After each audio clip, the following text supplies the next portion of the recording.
Jason got up, got a knife, and then slipped.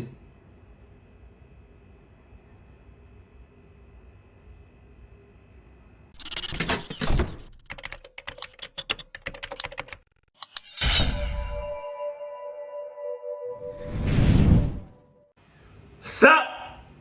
Done. Today, I'm going to share 3 stories about people who were in the wrong place at the wrong time. But before we get into those stories, if you're a fan of the strange, dark, and mysterious delivered in story format, then you've come to the right place because that's all we do, and we upload once a week. So if that's of interest to you, please offer the like button a nice high-end teeth whitening kit, but don't tell them you've secretly replaced the whitener with red hair dye. Damn! Also, please subscribe to our channel and turn on all notifications so you don't miss any of our weekly uploads. Okay, let's get into today's stories. Help! Help! Help! That's wrong. That's wrong.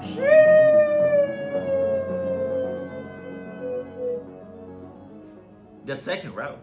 I said it already. At 8:40 a.m. on July 7th, 1967, a 17-year-old girl named Nancy McEwen was driving along a highway in Brooklyn, New York.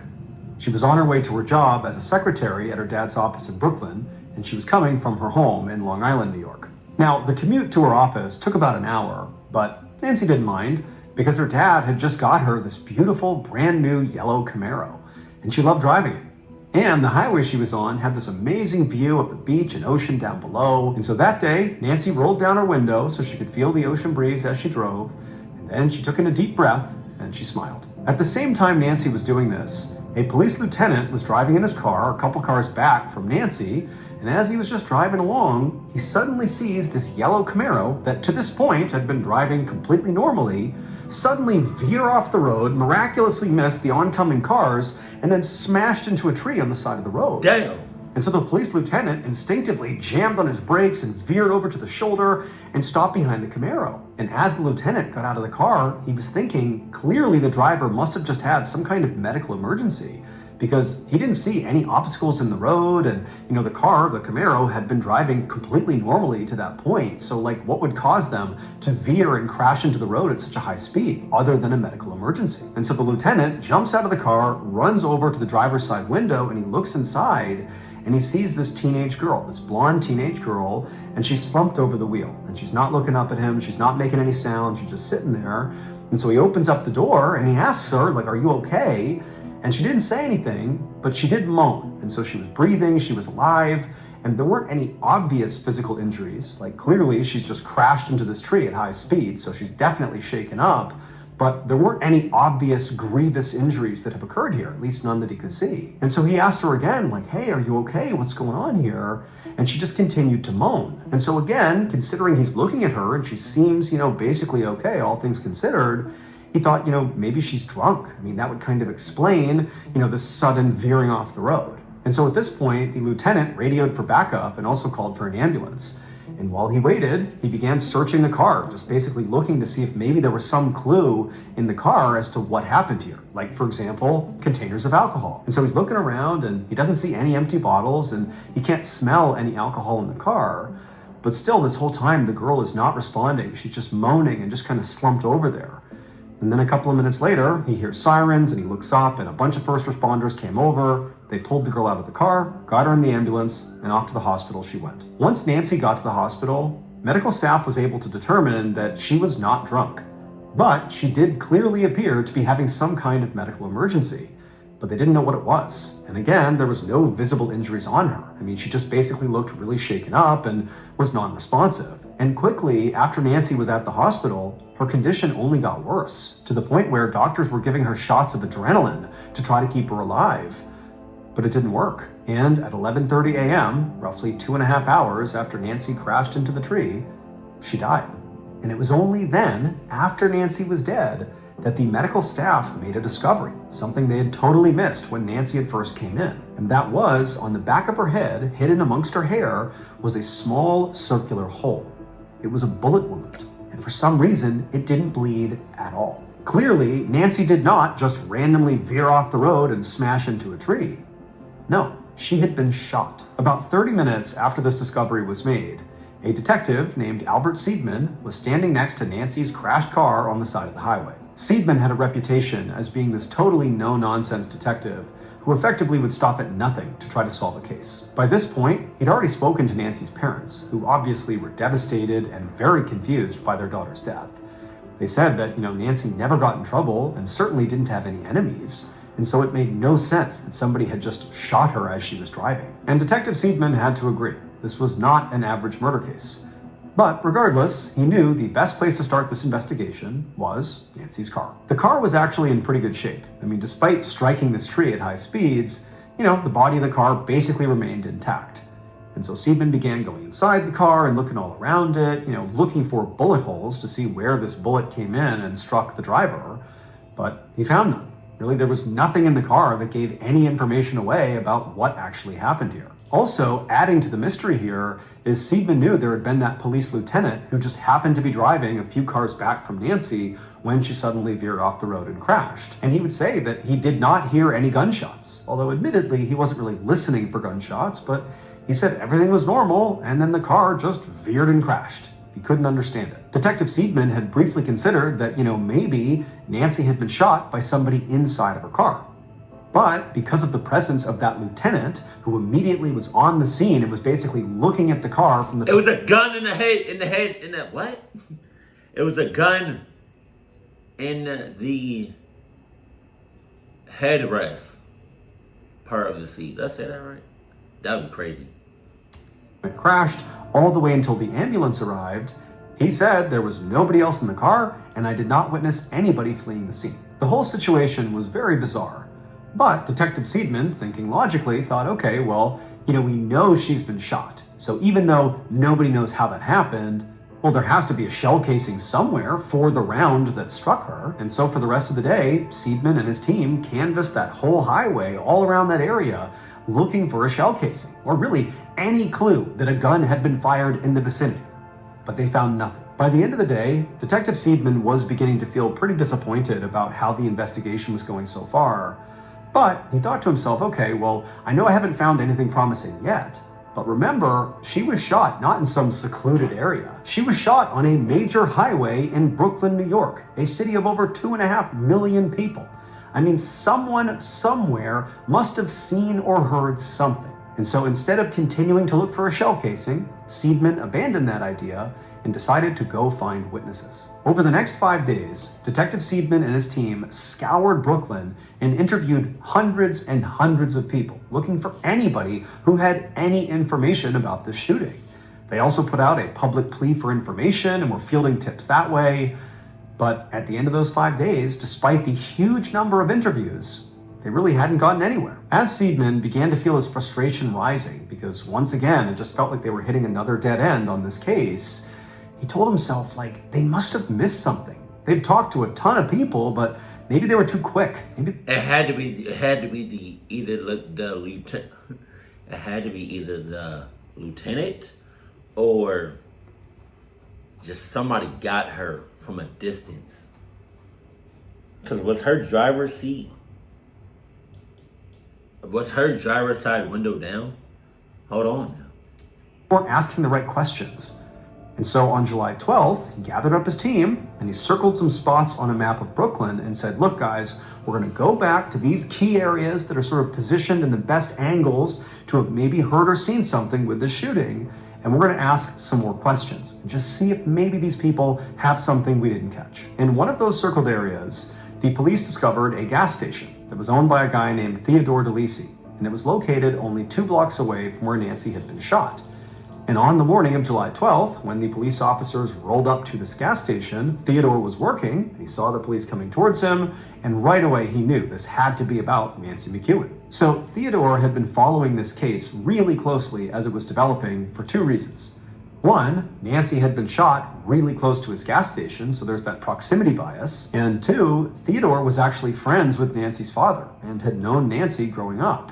And so this case really hit close to home. When the police walked inside the gas station, Theodore immediately asked them, "Are you here about Nancy?" And they would say yes.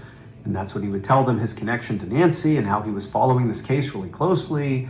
But despite his proximity to where she had been shot, He said, unfortunately, he hadn't seen or heard anything. But then Theodore quickly followed that up and said that, well, while he had been at the gas station in the morning for a little bit, he did take off at some point to go fishing out on the water in his boat, which was not too far away. But even from there, too, he still said he didn't hear or see anything. But it was kind of noisy out on the water anyways, so, he really wouldn't have heard anything out there anyhow. The police nodded and asked some simple follow-up questions to Theodore about, take us through what happened that morning, what'd you see, were there other fishermen out there, when you were at the gas station, did you see anything unusual, just kind of seeing if there was anything that would jog his memory. And Theodore was answering every question as truthfully as he could, and at some point, he began to think really hard about what he actually saw when he was out on the water fishing, and suddenly, it all clicked.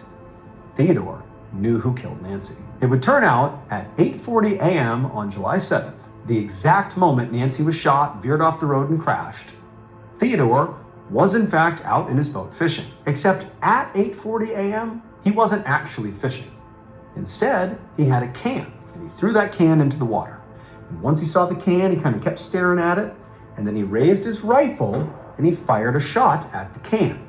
But he missed, and the bullet, by some fluke of physics, ricocheted off the surface of the water, went up into the highway, right as Nancy had rolled her window down, struck her in the head, and killed her. What are the odds of that?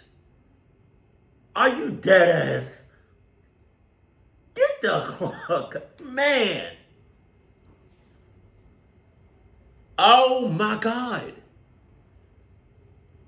What the? Yo, that's insane. Thor knew he had been shooting his gun out on the water, but what he saw was the bullet hit the water.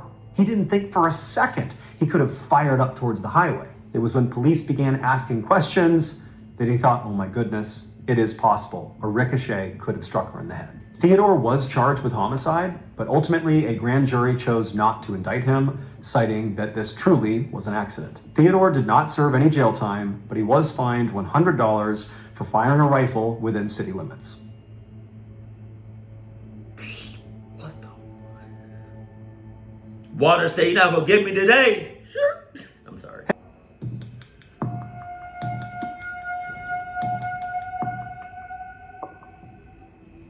On the evening of September 17th, 2021, a 42-year-old preacher named Jason Thornburg was cleaning up his motel room in Euless, Texas, which is a small city between Dallas and Fort Worth. Jason was going to be hosting a small Bible study group in his motel room in a few minutes, and even... What? What? That don't even sound right. Bible study?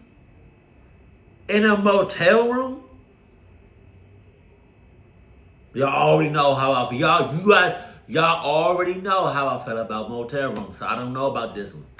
No, really, it was not that dirty. He was really taking time to ensure it was as clean and inviting as he could possibly make it. So normally, Jason would host these Bible study groups at his house.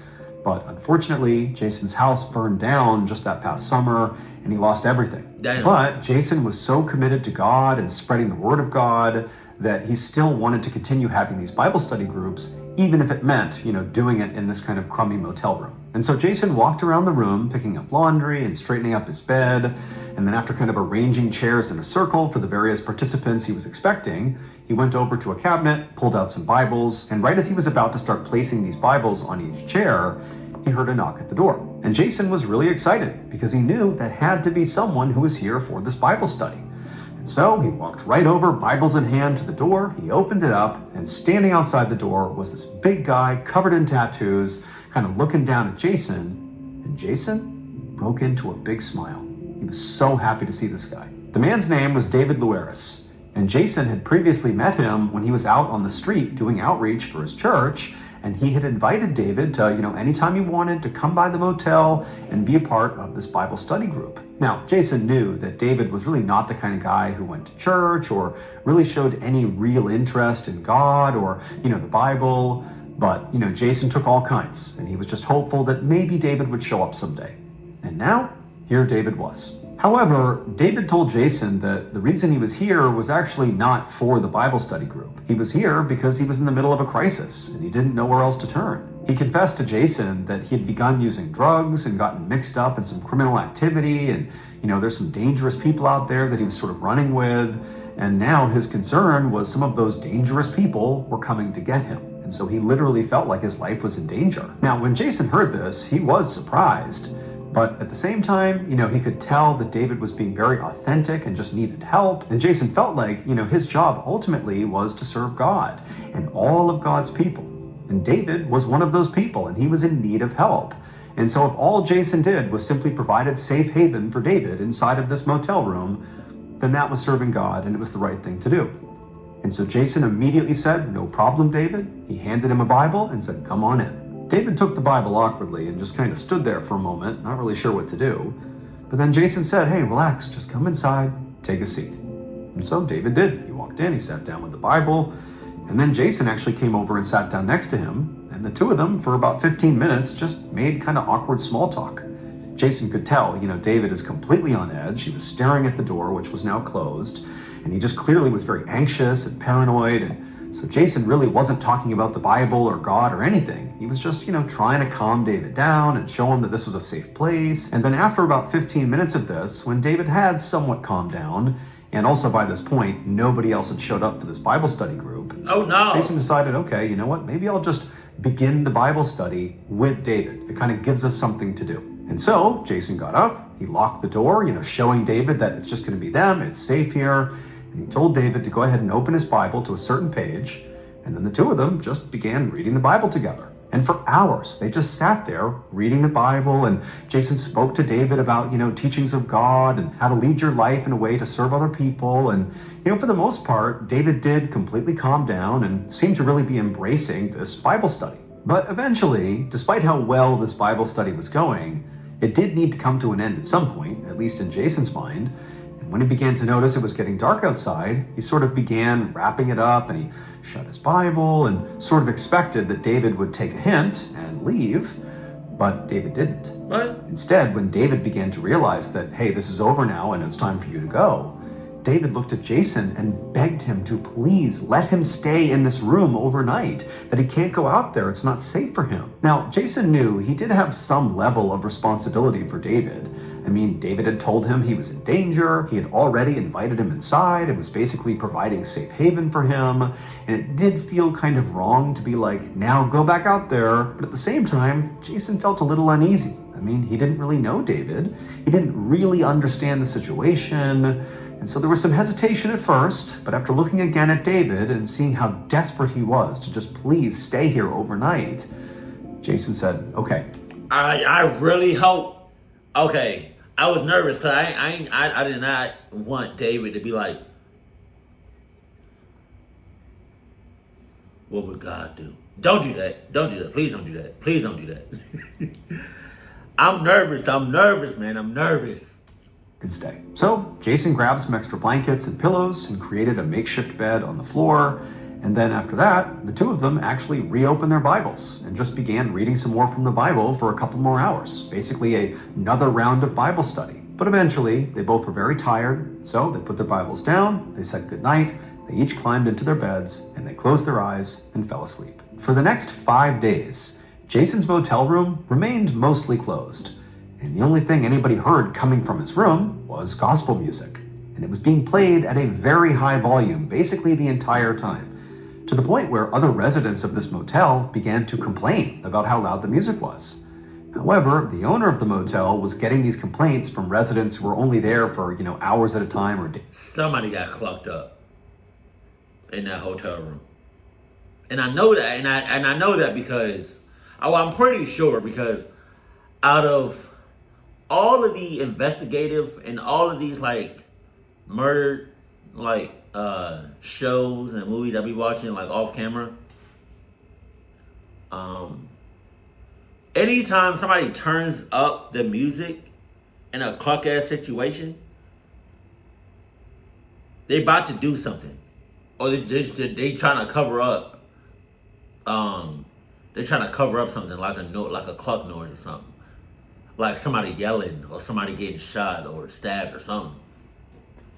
At a time, And, the room they're complaining about, Jason's room, he was a long-term resident and so had a sort of higher priority with the owner.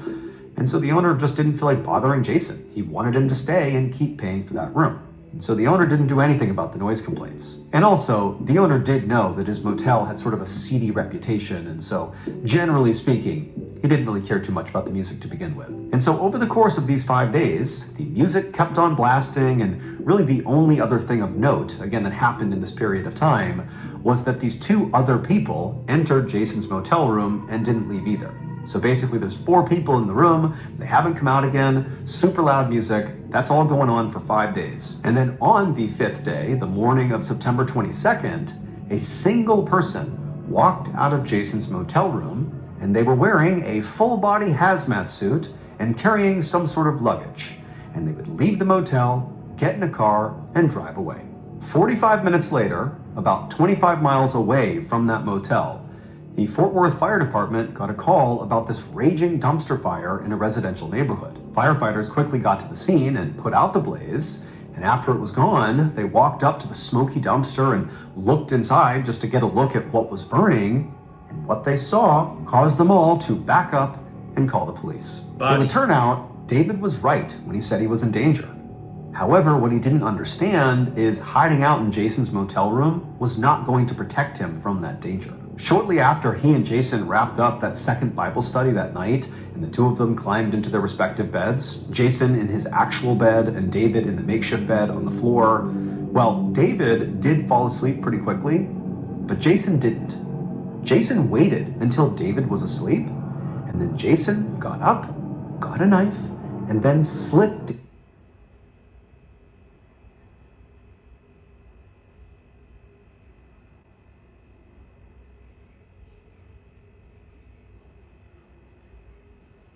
And he supposed to be what's it called? What is it called? I'm in shock right now because he preaching the word. He's saying the word. And I'm just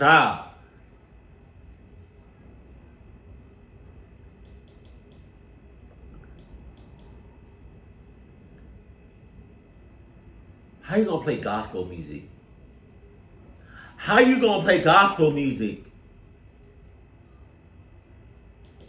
How you gonna play gospel music? And reading from the word, reading from the Bible. But at the same time,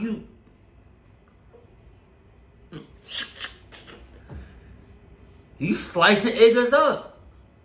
David's throat. Then he cut David's heart out and ate it, because Jason the preacher really actually believed that human sacrifice was the best and purest way to serve God. Over the course of the next 5 days after killing David, Jason would... If that's the case, why didn't you do it to yourself?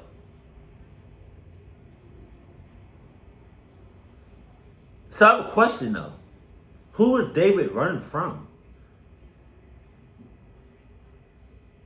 Remain in his motel room, blasting gospel music, and over those 5 days, he would basically lure those 2 women into his room, very likely on the promise of Bible study, but they too would be sacrificed. And then on the 5th day, the person who exited the motel room in the full hazmat suit was Jason, and that luggage he was carrying with him contained the body parts of the 3 people he had just killed. And he brought those body parts to that dumpster in that residential neighborhood and lit them on fire.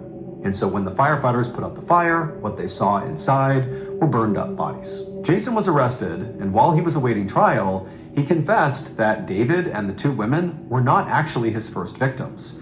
He said that just a few years earlier, he had sacrificed his girlfriend, and that house fire that destroyed all of his belongings and prompted him to go live in this motel was set by Jason himself, because he had sacrificed his roommate and needed to get rid of the evidence. Ultimately, law enforcement was only able to show that Jason killed those 5 people. But there could have been more. Jason was found guilty of capital murder and sentenced to death. He is currently on death row in Texas. Jesus. Well, all right. Can you can you imagine like doing that? Cause you think it's gonna be you're gonna be closer to God. You know, this is what God wanted, and then you do it, and then you see God in the afterlife, and God talking about, I didn't want this. I don't want none of that. None of this. What are you doing? What? What you got going on in that cluck ass head of yours?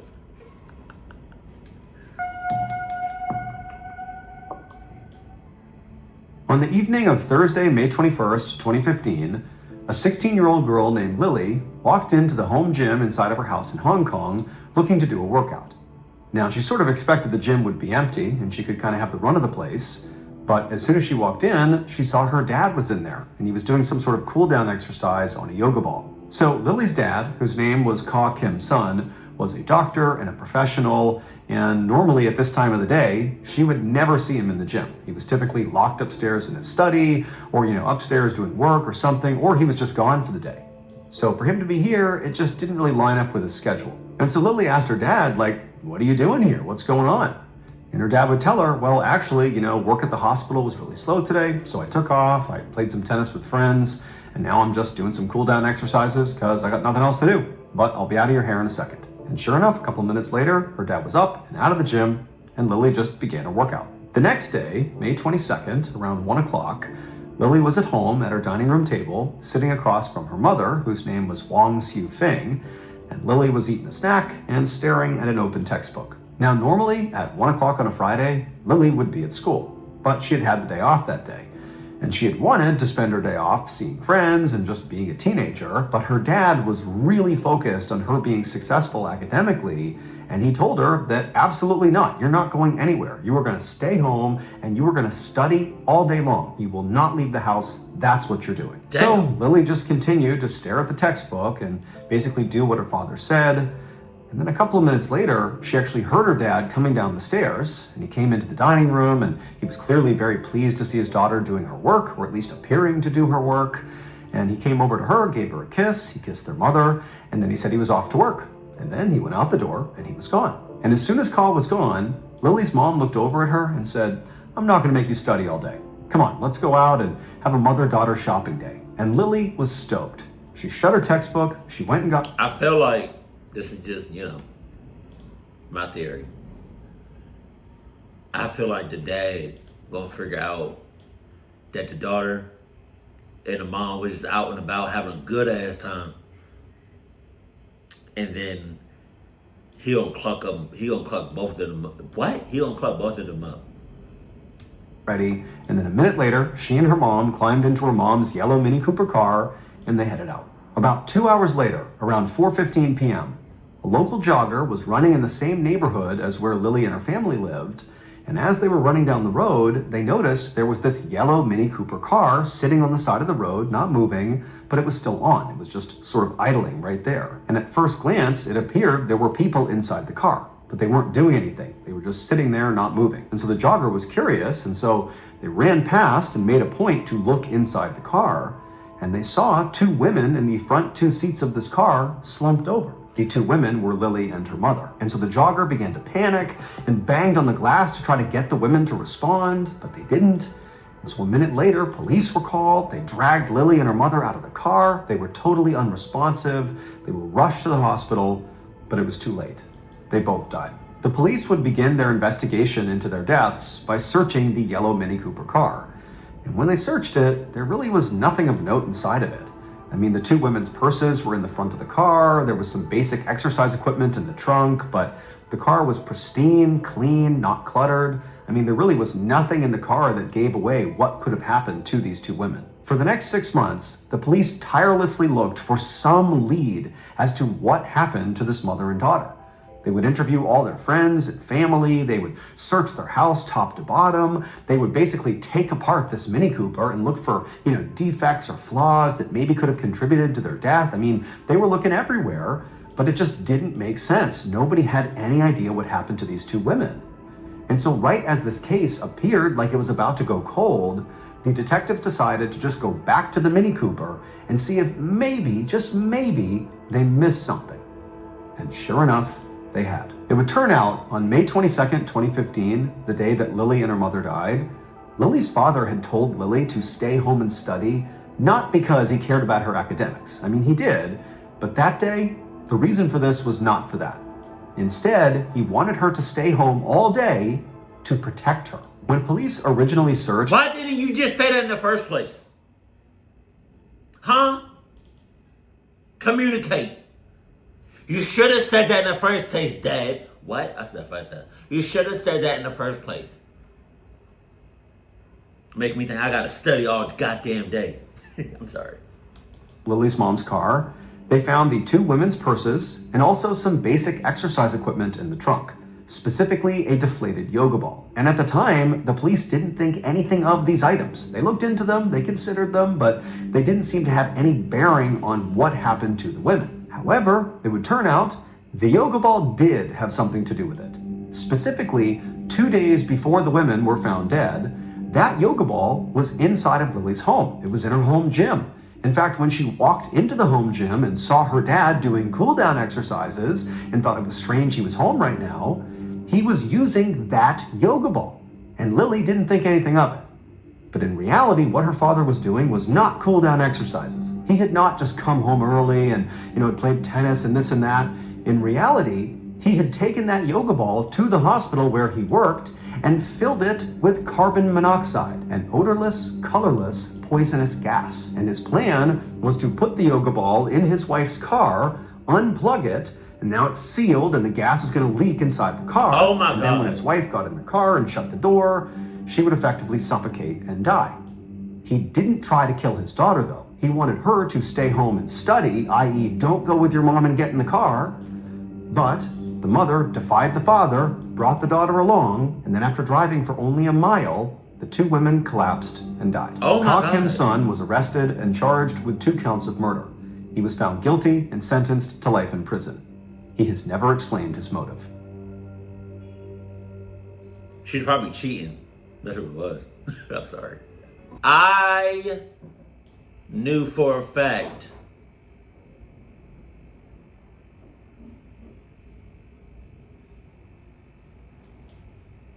all these damn noises.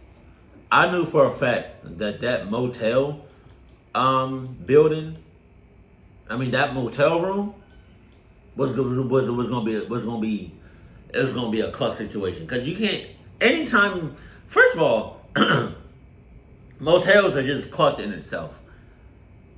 But then you start adding stuff. I don't know how to explain it. Like, you start wanting to do stuff in that motel, like Bible study. Oh, we can hang out. We can hang out at the motel. Oh, we can play video games at the motel. Oh, we can link up at the motel. No. Anytime you associate doing something at a motel, it's raps for everybody. Jesus. But keep it cool, keep it classy, and I love you. Stay happy. My family.